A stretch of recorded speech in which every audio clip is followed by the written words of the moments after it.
how to show in desktop download documents option. There have two type of policy. First is this one, go. Now this in here themes, then scroll down, then browse. This is the theme quality, not this browse. Is the display icon,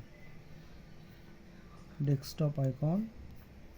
Then just click in the computer, control panel, user files, then OK. Also have the others policy in the Windows 11. This is go the show more option is come from Windows 10's viewer, then personalization, then as like desktops, this one select and OK. Thank you.